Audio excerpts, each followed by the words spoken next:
আসসালামু আলাইকুম। আজকে আমরা দেখব টালি প্রাইমে কিভাবে আপনি স্টক গ্রুপ তৈরি করবেন, স্টক ক্যাটেগরি কিভাবে তৈরি করবেন। তো শুরুতেই আমরা হচ্ছে ক্রিয়েট এ চলে যাই। এখান থেকে হচ্ছে সিলেক্ট করব হচ্ছে স্টক গ্রুপ। স্টক গ্রুপগুলা কি আপনার ইনভেন্টরি কে যে গ্রুপ ওয়াইজ আপনি ভাগ করে রাখেন। Suppose finish goods, raw materials, packing materials, others materials বা আপনার বিজনেস নেচার অনুযায়ী প্রোডাক্টের গ্রুপগুলা ডিফারেন্ট হইতে পারে। তো আমরা এখানে কিছু গ্রুপ তৈরি করে নিচ্ছি। ফিনিশ গুডস, এখানে আন্ডার প্রাইমারি থাকবে। সরি, আমার স্পেলিং এখানে মিস্টেক ছিল। ডব্লিউডিএস গুডস আন্ডার প্রাইমারি থাকবে। Should quantity of the item be added, এই অপশনটাকে আমরা ইয়েস করে দিব, কারণ এই ফিনিশ গুডস গ্রুপের আন্ডারে আমরা হচ্ছে যত ফিনিশ প্রোডাক্ট আছে এই প্রোডাক্ট অ্যাড করবো, এই জন্য আমরা অপশনটা ইয়েস করে দিব। আমরা আরেকটা গ্রুপ তৈরি করি, র মেটেরিয়ালস।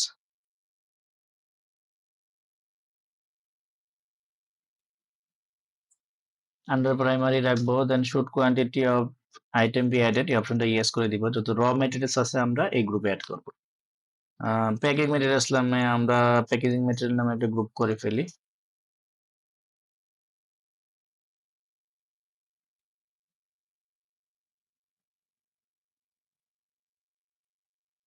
ওকে, আন্ডার প্রাইমারি রাখবো। Should quantity of item be added, অপশনটা ইয়েস করে রাখবো। আদার্স মেটেরিয়ালস নামে আমরা আরেকটা স্টকের গ্রুপ তৈরি করতে পারি।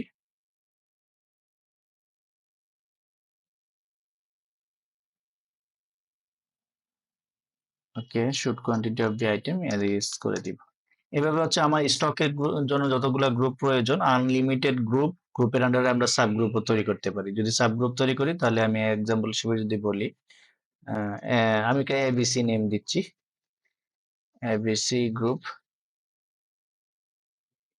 দেন এখানে আন্ডার হচ্ছে প্রাইমারি জায়গায় এখন সিলেক্ট করবেন কোন গ্রুপের আন্ডারে আপনি ওই সাব গ্রুপটা তৈরি করবেন, তখন ওই গ্রুপ সিলেক্ট করে দিবেন, দেন এন্টার করে সেভ দিবেন। এভাবে আপনি গ্রুপের আন্ডারে সাব গ্রুপের আন্ডারে সাব গ্রুপ, এই লেয়ারটা আপনি আনলিমিটেড তৈরি করতে পারবেন। আমি এটা সেভ দিলাম না, জাস্ট এক্সাম্পল হিসেবে দেখালাম। দেন আমরা দেখবো হচ্ছে স্টক ক্যাটাগরি কিভাবে তৈরি করি। সেম একই প্রসেস, গেটওয়ে টালিতে হচ্ছে আমরা ক্রিয়েটে যাব, যাওয়ার পরে হচ্ছে স্টক ক্যাটাগরি, এখান থেকে হচ্ছে ক্যাটাগরি হিসেবে আমরা করতে পারি প্রোডাক্টের ক্যাটাগরি কিভাবে আমরা মেনটেন করতে পারি। আপনার একই প্রোডাক্ট যদি দুই ব্র্যান্ডের হয়, একই প্রোডাক্ট ডিফারেন্ট দুইটা ব্র্যান্ডের, তখন আপনি ব্র্যান্ড নেমটাকে ক্যাটাগরি হিসেবে ক্রিয়েট করতে পারেন। অথবা আপনার একই প্রোডাক্ট দেখা যাচ্ছে কি সেটা A grade, B grade, C grade, মানে কোয়ালিটি অনুযায়ী আপনি ভাগ করতে পারেন ক্যাটাগরিটাকে। তো আমি এখানে প্রোডাক্টের ব্র্যান্ড নেমটা হিসেবেও ক্যাটাগরি করতে পারি। ডেল একটা ব্র্যান্ড নেম, এইচপি একটা ব্র্যান্ড নেম, লেনোভো একটা ব্র্যান্ডের নেম। আমি এভাবে ইলেকট্রনিক্স ডিভাইসের বিভিন্ন ব্র্যান্ড নামটি তৈরি করলাম। আপনি চাইলে প্রোডাক্টের A grade, B grade category দিয়ে তৈরি করতে পারেন। তো আমরা স্কেপ দিয়ে ব্যাকে চলে আসছি। এখন আমরা যে স্টক গ্রুপ এবং ক্যাটাগরি তৈরি করলাম সেগুলো দেখার জন্য আমরা চলে যাব চার্ট অফ অ্যাকাউন্টস, এখান থেকে চলে যাব হচ্ছে স্টক গ্রুপ, তাহলে আমরা দেখতে পারবো আমাদের কি কি গ্রুপ তৈরি করা আছে। দেন আমরা যদি ক্যাটাগরিতে যাই, চার্ট অফ অ্যাকাউন্টস, দেন হচ্ছে স্টক ক্যাটাগরি, তাহলে আমরা দেখতে পাবো কি কি ক্যাটাগরি আমরা তৈরি করে রাখছি। এখন আমরা যে স্টক গ্রুপ এবং ক্যাটাগরি তৈরি করছি, যদি ওই তৈরি করার সময় আমার কোনো স্পেলিং মিস্টেক থাকে, এরর থাকে, সেগুলোকে আমি কারেকশন করার জন্য আমি হচ্ছে অল্টারে যাব, যাওয়ার পরে হচ্ছে স্টক গ্রুপ যদি কারেকশন করি নেম, তাহলে হচ্ছে স্টক গ্রুপে যাব, যাওয়ার পরে গ্রুপের নেম সিলেক্ট করব। সিলেক্ট করার পরে হচ্ছে আমার এখানে কি ধরনের মিস্টেক আছে সেটাকে আমি কারেকশন করে দিতে পারবো।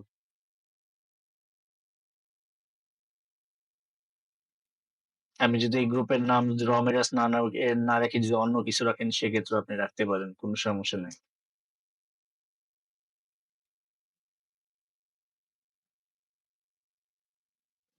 এভাবে আপনি চেঞ্জ করতে পারবেন। দেন যদি আপনার মনে হয় যে আপনার যে একাধিক স্টক গ্রুপ তৈরি করছেন একই নামে, যে দেখা যাচ্ছে কোন একটা স্টক গ্রুপ আপনি ডিলিট করবেন, সেক্ষেত্রেও সেম আপনি অল্টারে যাবেন, যাওয়ার পরে হচ্ছে স্টক গ্রুপ সিলেক্ট করবেন। এখন কোন গ্রুপ ডিলিট করবেন সেই গ্রুপটা সিলেক্ট করবেন, দেন হচ্ছে নিচে একটু যদি খেয়াল করে দেখেন ডিলিটের অপশন, ডিলিট করে দিতে পারবেন। এখন একটা শর্ত হচ্ছে, যদি ওই গ্রুপের আন্ডারে যে আইটেম তৈরি করছেন বা ওই গ্রুপের আন্ডারে যদি কোনো ধরনের আইটেম তৈরি করা না থাকে, সেক্ষেত্রে আপনি ডিলিট করতে পারবেন। যদি ব্ল্যাঙ্ক হয় তাহলে ডিলিট করা যায়, এছাড়া ডিলিট করা যায় না আরকি। তো আমরা এসকেপ দিয়ে ব্যাকে চলে যাচ্ছি, আমি ডিলিট করব না। যদি আমি সেম থিং আমি যদি স্টক ক্যাটেগরি চেঞ্জ করতে যাই স্পেলিং সেক্ষেত্রে অল্টার এ যাবো। যাওয়ার পরে হচ্ছে স্টক ক্যাটেগরি। এখন আমি চাইলে স্পেলিং এরর থাকলে চেঞ্জ করতে পারি। যদি ডিলিট করার মনে চাই তাহলে আমি ডিলিটও করতে পারি। তাহলে অল্টার এ হচ্ছে আমরা কারেকশন ও করতে পারি প্লাস ডিলিটও করতে পারি। ওকে। Thank you. আজকের মতো ভিডিও এতটুকুই ছিল। আসসালামু আলাইকুম।